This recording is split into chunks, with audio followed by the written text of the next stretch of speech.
Kuja Apple Store pale hivyo. It's huge. Store kubwa sana.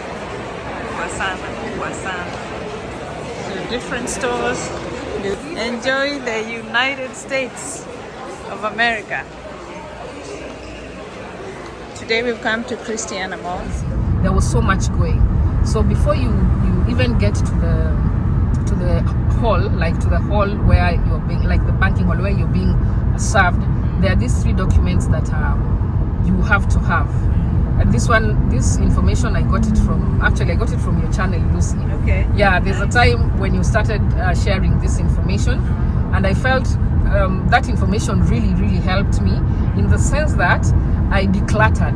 Okay. Yeah, I decluttered, and the way you gave it to us, like the sequence in which you are supposed even to put those things. Yeah, and when you do this, it makes it easy both for you and for the person who you are going to face at the interview desk, because they'll ask and you give, they ask and you give. Yeah. You'll not start looking for these things, and then you also realize these people, they process thousands of people every day. They're busy. They don't even have that small aspect of patience. Yeah. They don't have, and to dismiss you on just something small, like you're trying to reach out for a paper which you are supposed to have on top there, Yeah. that can make the situation not a pleasant one. Hey guys, we are in Delaware. This is Smyrna, Delaware. I know you guys requested that I be showing you places as I do my talking on the videos. So leo we are on Route 1 North, tunaelekea towards Wilmington, towards Vere, Newark. So Delaware is divided into 3 counties. So Sai, I live in Smyrna. Smyrna is in Kent County. So Delaware has Kent County, Newcastle County, which I think is the largest, and then Sussex County. Sussex County is on the southern side of Delaware, and Kent County is in the middle, and then Newcastle County is on the upper side, on the north side. So recently, I did a video with John Duty. I did several videos with John Duty. It was such a random meeting. It's not like we had planned for a long time. So it was a short notice, quick meeting. So we did the interview in the car. Na nyinyi ndio kina nani? Mkasema, why are you guys sitting in the car? Why aren't you showing me where why didn't you drive around so you can show us? So I'm showing you around as I'm driving towards Wilmington. This is a highway, Route 1 North. So to take this highway, you pay toll. You pay 25 cents. 25 cents during the week, and to go over the bridge, which we are going to show you later, you pay $1. $1 during the week, and $3 on weekends. So Leo, in the car, we are talking about the B1, B2 visa. Remember last time I had brought Collins, who is a green card winner. He won the green card 2024 TV lottery, and I brought him and he talked about his journey. And today I have a B1, B2 visa approval, personally approval. She went through the process, and she's going to talk about her journey vile amekuja US, as we are showing you the scenery of Delaware, Route 1 highway. So I'll let her introduce herself, atuambie kidogo amekuja US, how did she come to the US, how was that B1, B2 visa process, especially the interview process. Hey people, good day. I trust you're well. Lucy, thank you so much for letting me into your space. I am a visitor here in this country, and it's been such a great experience. So far so good. Actually, I'm just winding up my visit now. Then upon request, I felt why not share these experiences and see how far we can go with our trials and our temptations of coming to this country. Oh yeah. So I came with a visitor's visa here, and the process was just like the way we share with people, the way Lucy you take us through. But again, the difference between you, when you're doing this, you're doing it from this other side of the fence. Yeah. Whereas now, when you are able to go through this process, you are on the other side, and you can speak with some authority, knowing like what it is I went through. Yeah. So personally, I needed to visit here for my first time ever, and I was doing it at a time when there was so much talk about how just this process is mysterious, is true, and almost impossible. It's like you're gambling. You either get it or you not get it, and all that. But then I told myself, why not try? Why not try and see how it goes? Is this the bridge that you're saying you paid toll on? No, not yet. Oh, it's not this just one. Like a small bridge. There's another one this high. You'll see it. Okay. Yeah. So I got into the process. I went to the website, the travel.state.gov. Yeah, that one. I went there. I downloaded DS-160. Of course, before that, I had read through over and over again what is it that is required for this interview. So I went and downloaded this thing, and it's quite some form. It has so it is so much. It has so much in it. So I printed it. I am that analog. I printed it and went home with it and started working on it. I put together the things that would be required. It is all there in the website. Then I filled it. I filled the form on my own, and when I was ready for payment, I did my payment, and then I booked my dates. So this was in 2023. We are now in 2024. This was in 2023, towards the end of 2023. It was about November, and then I got a date for July 2024. It was towards the end of July 2024. And I was like, okay, it's not that bad. Remember, we were coming from the COVID pandemic period where there was so much backlog. And when you apply, you could even have waiting time of 2 years plus. So when I got the July one, I was like, okay, not bad. But I wanted, the way I had planned myself with the things that I do, work and everything in my assignments, I wanted to do it at the beginning of the month or at the beginning of the year, or latest in the mid of the year, so that I can get back and do the rest of the things that I need to do. So when I got the July date, I booked it and I paid, and I got my confirmation. Then I waited, and I knew also that you can go and check again whether there is a space that is open at an earlier date sooner than the one that you have already got. So after 2 weeks, I went to check again in the middle of the night, Kenyan time. And I got a January date, and I clicked it. I was like, okay, this is not bad. But then for me, it was also too close, because now we are going to mid-November, going into December, and I've got a January date. Then I kept on asking myself, am I ready? Am I really ready for this? Do I have all the things that they will need? Then remember, when November comes, then December, we all go to holiday mood and come back. And I felt that I really needed to concentrate on all this. But I said, I'll go for it. I'll not change. I'll go for January. And anyway, even if I'm given the visa, then I know I don't have to leave immediately. I just need to look for money and get myself organized. If the people I'm going to visit, I need to alert them to see whether they are available and all that. But once I have the visa, if I get it, I'm going to be ready for travel.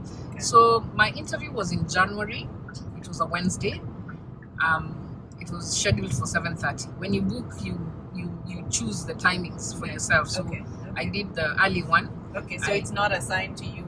No, you choose it. You choose. Times. You clear your different types. What is available now is what you click on, and if it's available, then you go with it. So mine was 7:30 a.m. and I didn't have a problem with that at all. So on the interview date, I woke up quite early to make sure that I'm there way ahead of 7:30 and prepare myself. So I was anxious. I was also excited about all this. It's the first time that I'm doing this. Everyone is talking about this interview session. Then of course you go online and you hear people's stories, and you call yourself for a meeting, and you're like, okay, I already paid the money. It is gone. I'm not getting it back. But who wants to deal with a denial of visa for the States? And remember, also in Kenya, we are just going through a phase where we all have like new passports, eh? We Yeah. updated our passports. Right. So I kept on telling myself, it will be so unfortunate if opening this session of the year and then my passport, then I'm trying to get this visa and I'm denied. So all those things were running through my mind, but I just said, let me do it. So on my interview day, I woke up quite early to make it there in good time, because if you interview till 7:30, there's no way you're going to get there at 7:30. You need to be there way early before, because you're many people. You're not the only one who they are processing. So the earlier you get there and get composed and get whatever you're going to do there, the earlier the better. So I got to town and I found my way to the embassy. I arrived at about 7:15. Okay. The queue had formed like from Already? wherever. Oh, yes, it has already formed. There was so much going on. There are some groups which also were there, groups of school students who are also needed to travel. So you just join the queue and you continue moving with the queue. At the queue, they don't want to talk. They also want to talk because everybody is anxious, eh? Yeah. Yeah.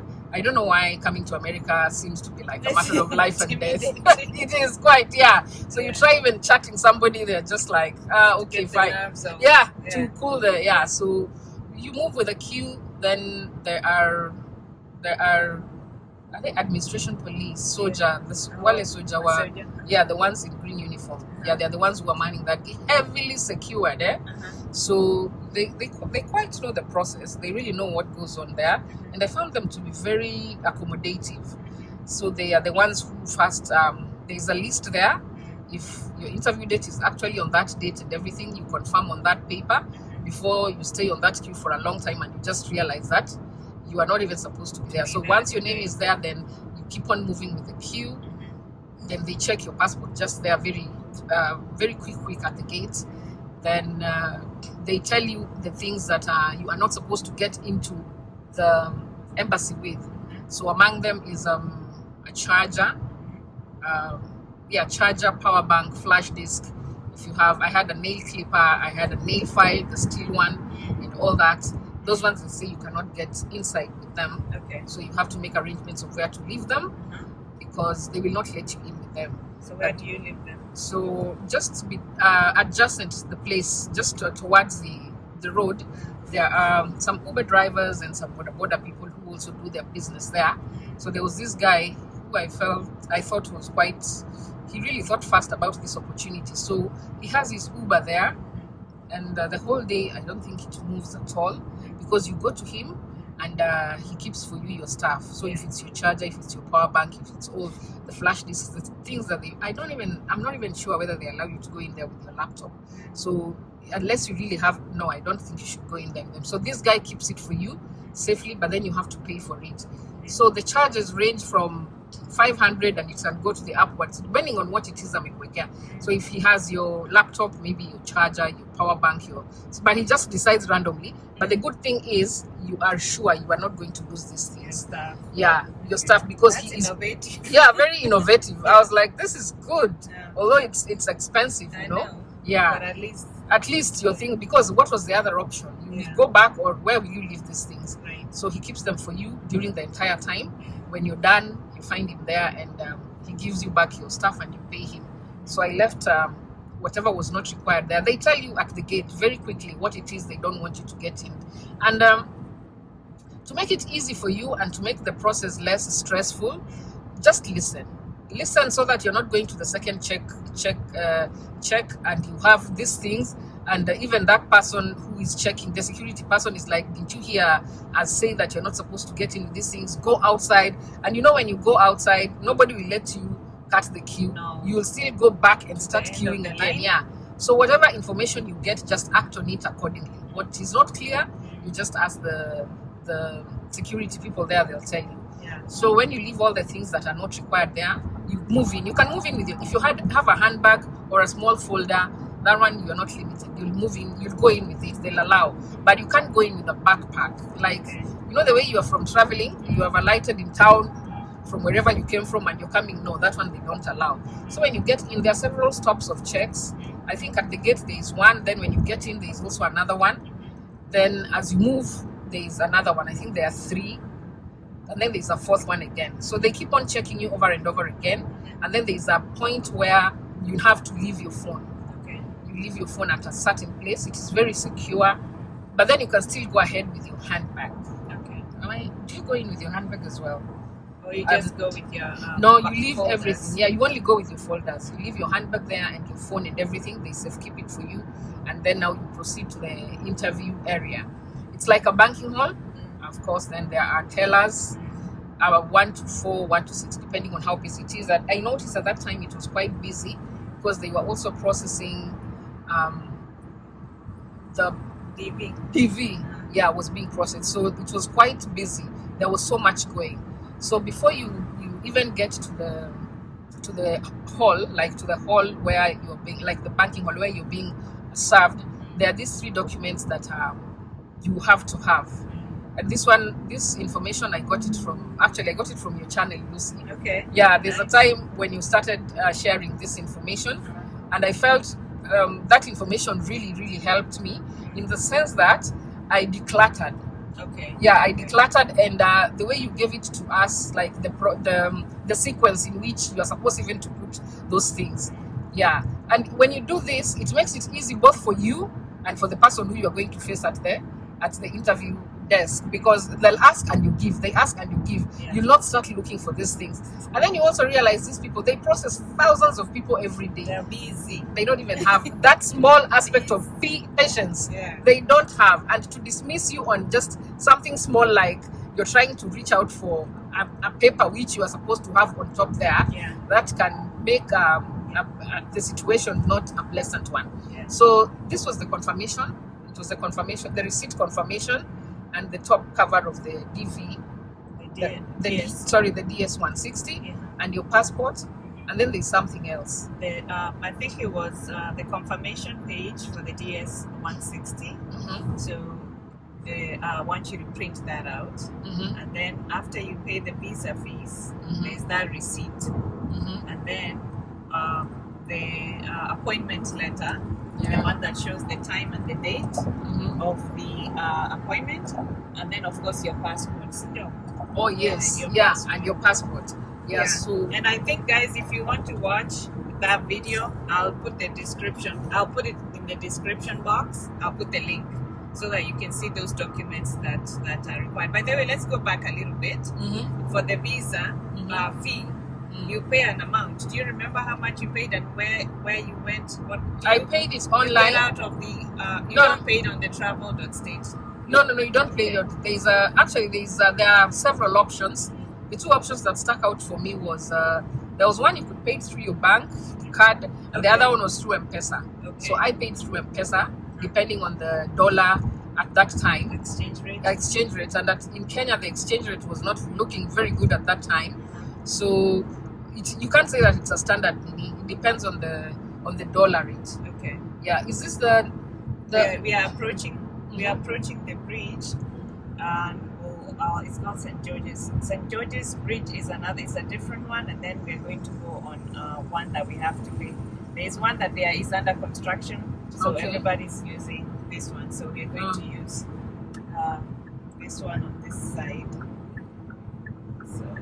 So you have paid already. So what? How does it work? So the way it works is electronic, or you can pay cash. So using this Easy Pass, it's called a transpondent. So they connect it to your account, and you put in a certain amount in there, and as you pass through the bridge, the scanners, it scans and it deducts the amount. So like today is a Saturday.